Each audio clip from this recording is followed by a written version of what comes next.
Good morning.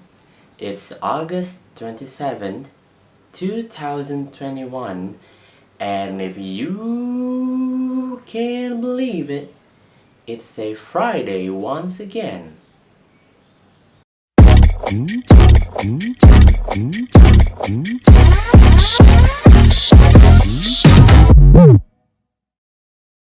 So yeah, welcome to the Random Essentials edisi 2. So today gue pengen banget bikin video ini dari sebenarnya nggak lama-lama banget sih. Jadi kayak recently gue menemukan seorang sutradara yang menurut gue sangat berbakat, visioner, dan menurut gue karya-karya dia tuh gila banget.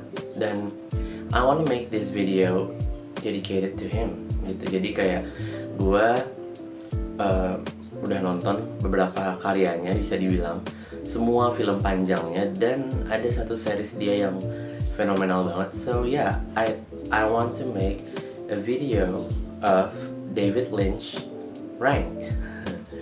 Jadi kenapa gue bisa kenal David Lynch pertama kali? Entah kenapa. Jadi waktu itu gue penasaran banget sama series Twin Peaks. Terus kayak setelah gue ikutin dan ternyata menarik banget emang isinya, dan beda dari nggak beda sih, justru pas pertama gue nonton kayak kayaknya series zaman sekarang banyak nih yang kayak begini. Cuma kayak ternyata series-series zaman sekarang itu tuh dapet inspirasi sama influence itu dari Twin Peaks ini. So ya bisa dibilang David Lynch is a visionary. Terus visionary, oh my god, Dev, lo harus bisa membedakan bahasa Inggris dan bahasa Indonesia, for fuck's sake, oh my god. Dan ya setelah gue namatin Twin Peaks, dan gue penasaran sama karya-karya David Lynch yang lain. So I watched all 10 of his feature films, and it blew me off right away. Karena ya pengalaman yang lo dapet dari film-filmnya David Lynch tuh beda aja dari, gue nggak mau bilang film-film kebanyakan ya, karena ya every film has its own experience, and David's films are one of a kind. So yeah, then I love David because his views of spirituality dan cara dia memandang ideas gitu, dan pandangan-pandangan hidup dia yang mungkin gak bisa gue jelaskan secara kata-kata gitu. Like you really need to see his works, dan abis itu coba lo lihat interview dia di online, whatever you can find, dan lo akan tahu gitu, maksudnya ya pelan-pelan kayak what kind of person David Lynch is. Dan David Lynch is an Aquarius. Ulang tahun dia tuh cuma beda 3 hari doang sama gue. Dan mungkin itu kenapa alasan gue ngefans dia pertama kali, karena dia Aquarius. Dan gue ngerasa Aquarius tuh kayak butuh representasi gitu loh di industri seni gitu. Gue kadang ngerasa kayak Aquarius tuh kayak lacks of attention gitu that we deserve kan. Dan gue juga kayak sebenarnya butuh pembelaan gitu sih kalau Aquarius tuh juga bisa berhasil gitu di industri apapun. So dari gue yang akan gue ranking di sini ada 10 film panjang, 10 feature film, sama ada 2 series yang menurut gue sayang banget kalau nggak dimasukin. Jadi ya total ada 12 karya dia yang akan gue ranking. Number 12, we have Dune. Yes, you heard it right, Dune. Yang bentar lagi bakal dirilis versi Denis Villeneuve. Jadi ya sebenarnya gue nggak pengen nonton Dune yang ini, but it's still David Lynch's works, so I need to see it. Dan alasan kenapa gue taruh paling bawah sebenarnya gini, katanya pihak studionya tuh banyak intervensi gitu loh sama hasil akhirnya. Dan kata David juga, entah dia disown this movie, kayak dia nggak dia kayak mungkin malu buat bilang kalau Dune itu film dia, padahal kayak he has his own vision gitu loh sebenarnya. Kalau lo nonton filmnya kayak dari set design sama cerita yang mau dia sampaikan tuh sebenarnya potensial bagus gitu. Cuma novel 500 halaman lo singkat cuma jadi 2 jam 15 menit, that doesn't seems right. Dan pas gue nonton filmnya juga berasa banget kayak terlalu choppy, ngerti gak sih? Bahkan kayak ada film Indonesia, gue gak mau nyebut merek ya, kalau nggak salah novelnya juga segitu banyak halamannya, sekitar 400-500 halaman. Filmnya pun udah kayak 3 jam dan gue masih ngerasa filmnya sangat choppy. Jadi ya I don't know, I'm sorry David, but ya kalau misalkan apa ya, dia juga nggak merasa mau untuk memilikin filmnya, ya mungkin dia juga keberatan kali ya kalau misalkan gue taruh ini paling bawah. Okay, moving on. No, not moving on. Gue ngerasa Dune ini dari semua film David Lynch yang pernah gue tonton, orang kan pada bilang filmnya David Lynch tuh kalau lo nonton filmnya David kayak you're experiencing a fever dream gitu kan, kayak berasa mimpi buruk yang lo pengen cepet-cepet bangun tapi kayak nggak bisa gitu, like you're trapped in it. Dan justru gue ngerasa the ultimate fever dream tuh ketika gue nonton Dune, karena it's so bad, gue pengen cepet-cepet udahan, but no, I need to see it till the end. Dan ketika filmnya habis juga kayak ya udah deh, ketawain aja like you did a great job studio, whoever you are, I don't give a fuck. Nomor 11 kita punya The Elephant Man. The Elephant Man ini adalah salah satu film David yang paling normal mungkin kalau dibandingkan film-film David yang lain, karena apa ya, David Lynch kan terkenal dengan cerita yang mungkin bizarre, non-linear, surrealis dan segala macamnya. Dan gue rasa mungkin banyak orang juga setuju kalau ya Elephant Man ini ya salah satu film dia yang paling normal sama The Straight Story. Ya dari 10 film dia ada 2 film yang dibilang orang normal. Elephant Man ini sebenarnya kayak salah satu big breaknya David gitu loh. Dia dapat 8 nominasi Oscar, for God's sake. And ya that's fine karena emang filmnya bagus. Tapi alasan kenapa gue taruh ini di nomor 11 mungkin karena banyak yang bilang filmnya sangat heartfelt ya. Please don't judge me karena ini emang murni judgement gue. Yaudah deh, bebas deh, lo mau judge gue juga nggak apa gitu kan, namanya juga penilaian gue. So Elephant Man ini bagus, maksudnya kayak it tries to touch your heart, but in a way gue nggak begitu suka karena gue ngerasa filmnya cukup eksploitatif gitu loh. Maksudnya kayak bikin orang sedih karena diliatin kekerasan yang menurut gue nggak perlu aja gitu. Maksudnya kayak kalau ini kayak kesannya gue ngerasa kayak poverty porn gitu loh. Maksudnya kayak lo dikasih lihat yang sedih-sedih, yang maksudnya sedih in a way yang orang ini tertindas dan segala macamnya gitu. Dan dari situ baru lo tergugah emosinya.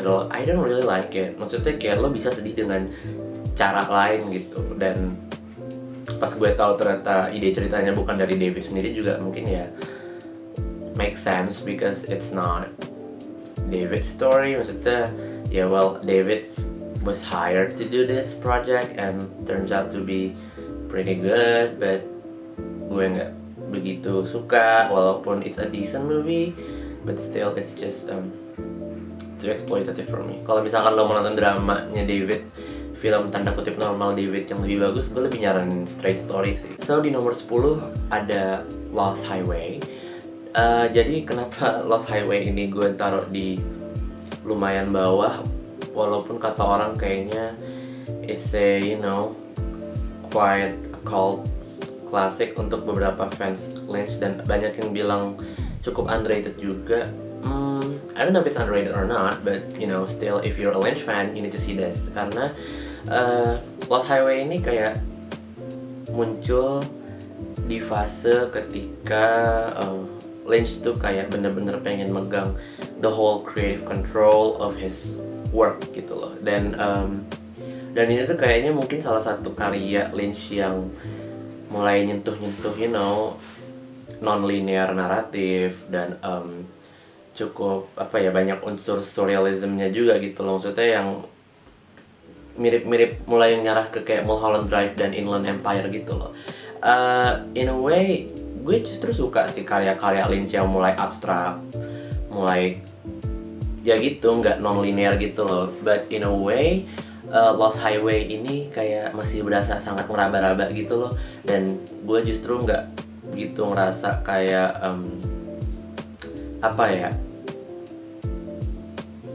gue nggak begitu suka flow-nya aja sih, dan I hate it when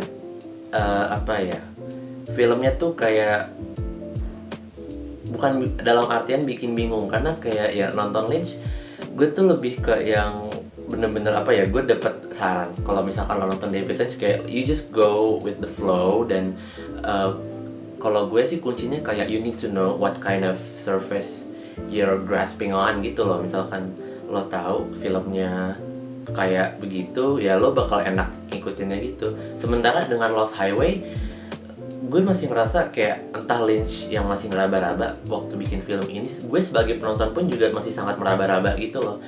And I don't really like that kind of feeling, walaupun banyak beberapa momen di film itu yang masih kerasa sangat sinematik dan segala macamnya, sangat kayak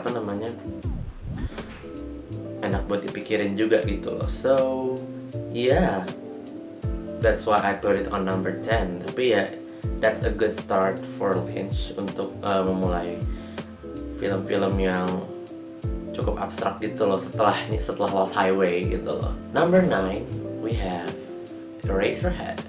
So Eraserhead ini tuh film debutnya Lynch way back in 1977. Eraserhead ini tuh berasa banget kayak solid debut from David Lynch gitu loh.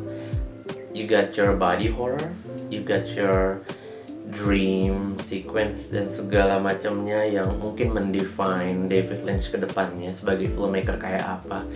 And I think ceritanya tuh cukup heartfelt gitu ya. Maksudnya pas David bilang it's his most spiritual film, gue bisa merasakan itu sih. Maksudnya kayak pas gue baca-baca artikel gitu, Eraserhead dibuat pas dia kayak mungkin kayak menceritakan kegelisahan dia pas baru pindah ke mungkin lokasi yang perumahan yang mungkin nggak begitu bagus gitu, nggak begitu like the ideal American neighborhood gitu. Dan mungkin juga kalau nggak salah keresahan dia waktu kayak baru-baru punya anak gitu loh. Dan Eraserhead tuh kayak lo ngerasain banget deh tanggung jawab seorang dad to be, to father to be yang tiba-tiba punya anak. Dan mungkin kalau spoiler alert, di filmnya tuh digambarin kayak buruk rupa and some way ya mungkin ya gue sih ngerasain gitu sih, kayak that moment lo tanggung jawab lo sebagai seorang orang tua gitu ngurus anak yang mungkin lo nggak lo harapkan gitu loh, but in a way lo harus ngurus anak itu. Walaupun Eraserhead banyak banget imagery yang rada absurd, but you just take it in, you give it all in, you take it all in. And yeah, Eraserhead itu mungkin salah satu karya tersolidnya David, even though not really the best, makanya gue taruh cukup bawah juga sih. Nomor 8 kita ada Twin Peaks, the original series, season 1 sama season 2. Twin Peaks ini mungkin salah satu karya David awal-awal yang gue tonton, karena film David pertama yang gue tonton jelas Mulholland Drive.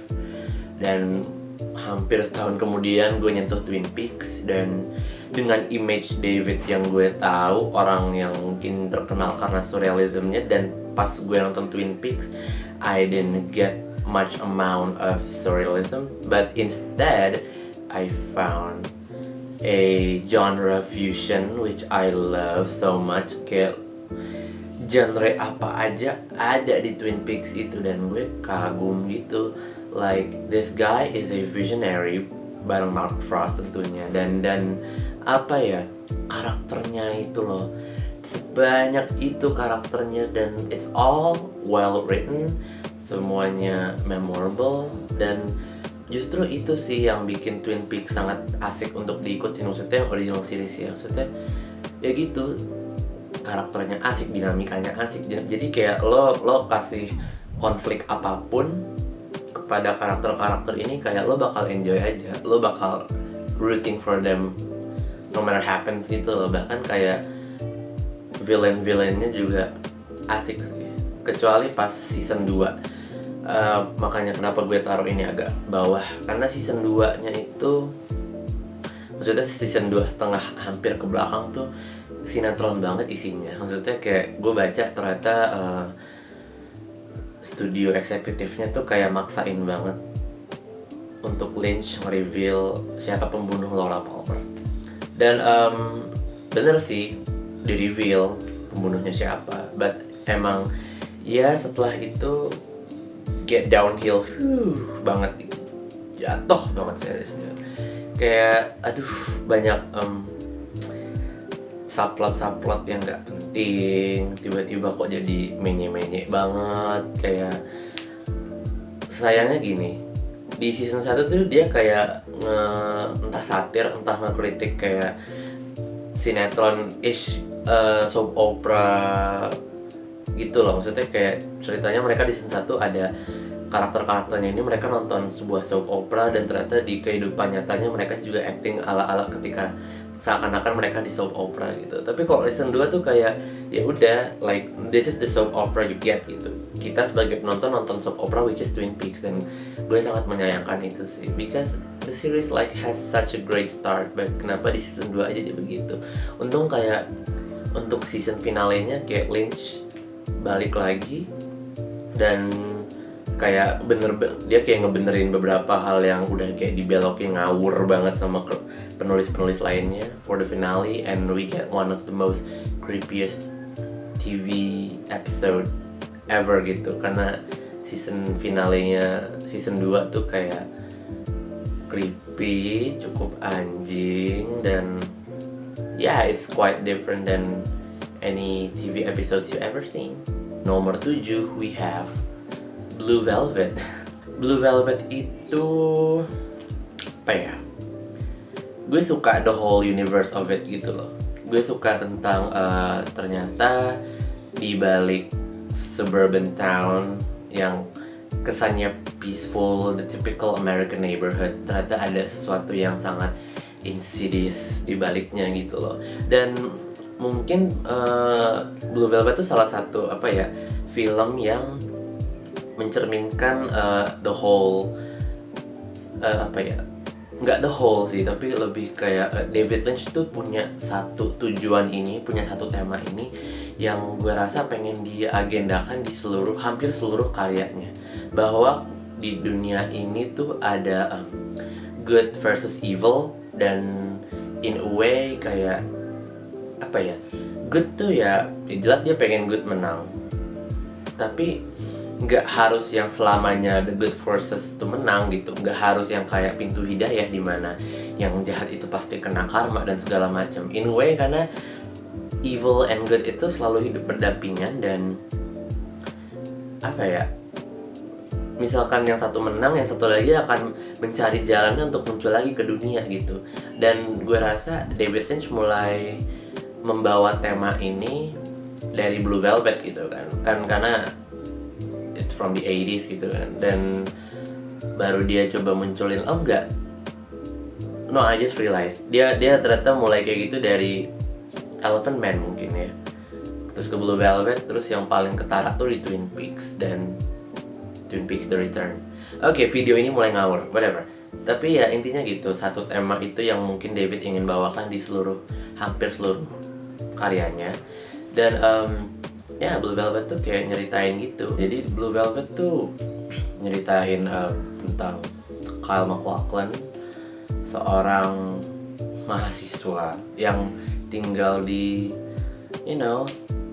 seemingly normal American neighborhood. Terus dia kayak nemuin telinga, telinga doang, dan ya habis itu semua berjalan dari situ. Dia nemuin kayak penjahat-penjahat tidak terduga, which is Blue Velvet is a very clever thriller. Cuma ya mungkin kenapa gue taruh di nomor 7 karena I didn't expect that from Lynch. Kayaknya karena gini sih, sebenarnya gue salah juga kenapa gue bikin ranking kayak gini, karena almost every David Lynch's work itu unexpectable ceritanya, pada out of the box semua, dan dan treatment film-film dia tuh satu sama lain hampir beda semua gitu loh. So actually that's why watching David Lynch's films tuh always a treat dan selalu menyenangkan, dan bener-bener kita kayak dibawa ke sebuah tempat yang belum pernah,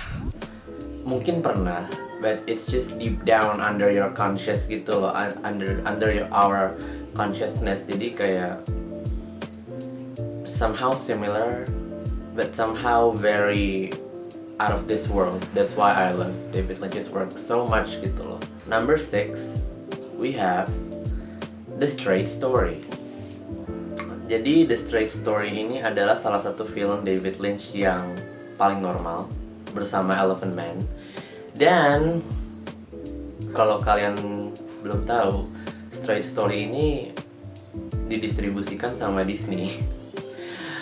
Pertama kali gue denger nih film juga kayak kaget gitu, what, David Lynch sama Disney, kayak dua kata yang menurut gue sangat berkontradiksi, but they work together once and it's a very beautiful film. Dan ini film ya normal, nggak ada unsur surreal bla bla bla, non-linear dan segala macamnya. It's just a straight story, but it's just in a way ini film Lynch banget gitu loh.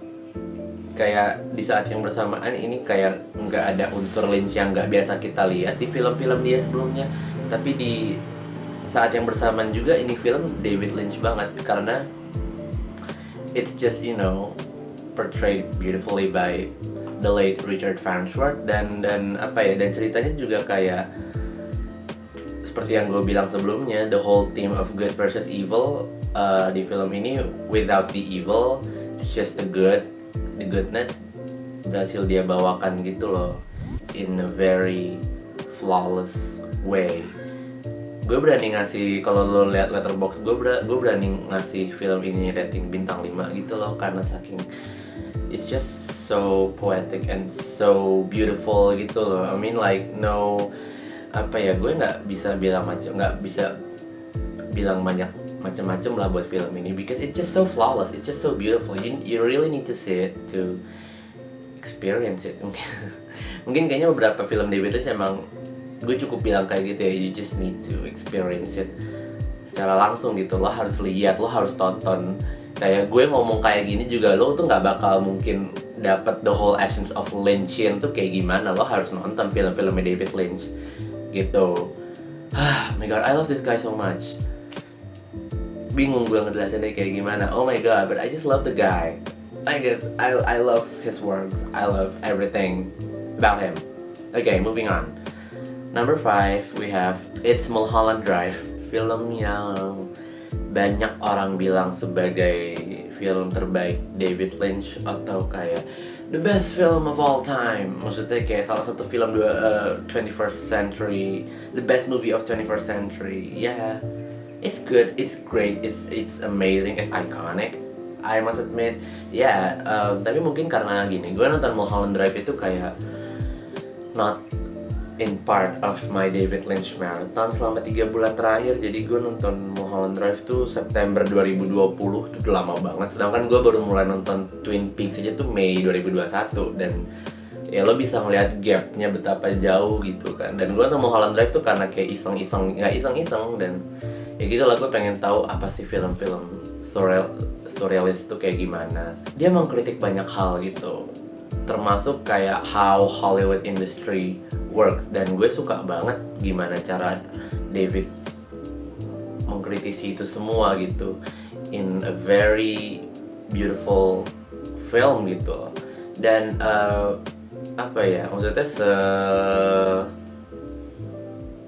nggak absurd sih, ini film nggak absurd, maksudnya kayak abstraknya nih film Mulholland Drive gue masih yang bisa ngerti gitu sih. So I think yeah, it's great, but it's also special but not that special. So mungkin gue taruh di nomor 5 karena in my top 4 lebih banyak lagi karya David Lynch yang lebih menyentuh gue, lebih membuat gue tergerak, moved in some way gitu loh. Jadi ya ranking ini dibuat atas seberapa besarnya gue tergerak oleh filmnya Lynch gitu loh. Jadi di atas Mulholland Drive masih banyak film lagi yang lebih bikin gue tergugah nontonnya.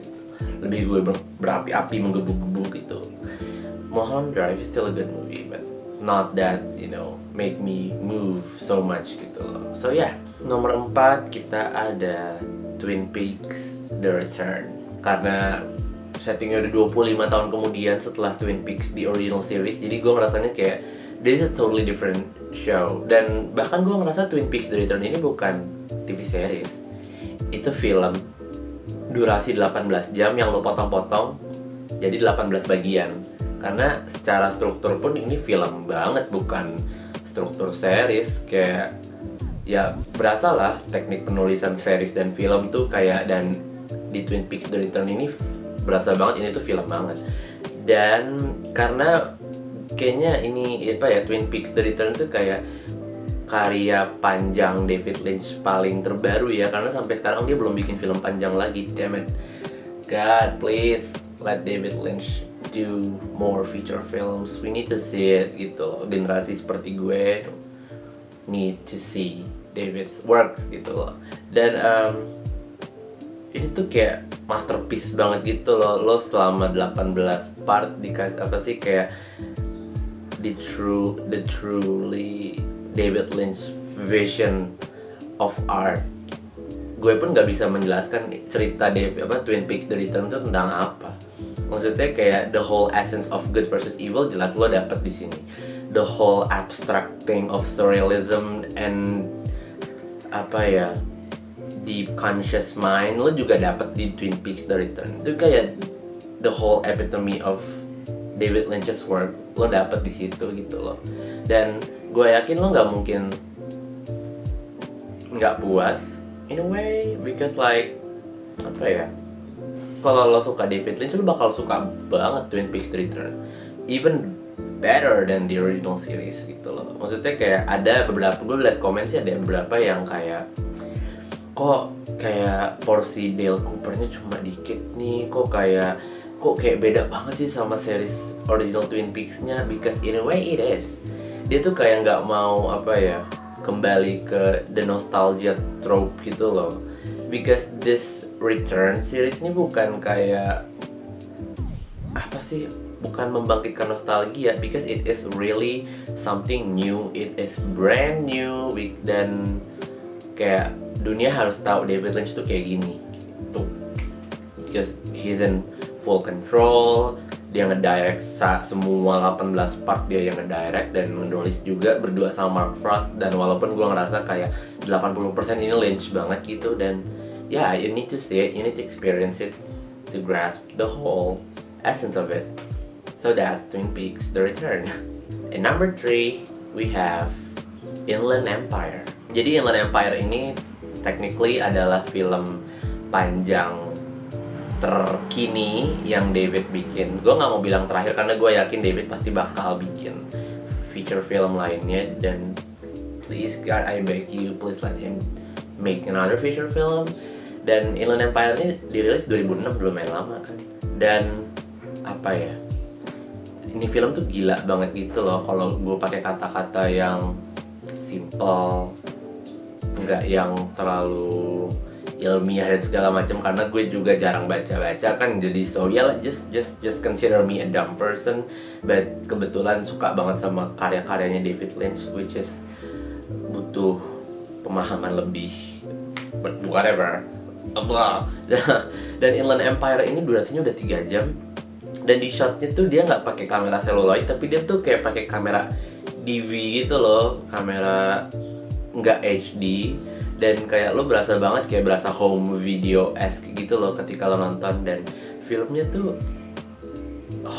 abstrak banget, but in a way it's nightmarish and it's beautiful at the same time. Kayak gue pengen lagi nonton Inland Empire untuk berapa kalinya gue nggak tahu. Gue baru nonton sekali sih, tapi gue mau nonton kedua, ketiga kalinya akan ada pasti gue nonton berapa kali lagi, karena Inland Empire tuh kayak bener-bener perjalanan filmmaking David Lynch setelah berapa tahun di industri. Kayak this is my magnum opus. Ini dia karya terbaik gue. Kayak in a way David Lynch tuh ngasih statement kayak gitu. Gue sih bilang kayak Inland Empire tuh bagus mungkin ya. Walaupun kayak nonton David Lynch itu tuh transcends the word of good and bad gitu loh. Apa sih bagus? Apa sih jelek gitu loh. Lo nonton David Lynch tuh kayak susah banget untuk membagi film ke dua kategori itu, karena it really is, it transcends between good and bad. Kayak ya udah, karena gue jadi kayak in a way merasa gitu loh kalau karya seni itu nggak harus untuk dinilai bagus atau jelek, karena art speaks different for everyone, gak sih? Dan ya gitu loh, maksudnya kayak it resonates very different to people gitu. Jadi ya let's all throw away bagus jelek apapun penilaian lo terhadap seni, lebih ke penilaian yang kayak seberapa deket sih karya itu ke lo gitu loh. Dan mungkin salah satu alasan kenapa gue suka film-filmnya David Lynch juga karena film-filmnya itu sangat menyentuh gue, sangat dekat ke gue gitu loh. Maksudnya kayak dia berani menyuarakan ide-ide yang sebenarnya original, ada di dalam benak kita, tapi most of us just can't let those ideas out karena itu lagi mungkin tekanan dari banyak orang maunya beda sama kemauan kita gitu loh. Sedangkan we just deep down inside of us we have that big fish that land that waiting to be let out gitu loh. Ikan gede yang pengen banget keluar dari dasar lautan yang begitu dalam gitu loh. It just not everybody have that opportunity gitu loh. Dan gue tuh pengen banget, karena gue sebagai pembuat film juga, gue juga pengen gitu mengeluarkan ide-ide yang ada di dalam kepala gue dan benak gue gitu loh. Number 2, we have Wild at Heart. Wild at Heart ini sangat spesial.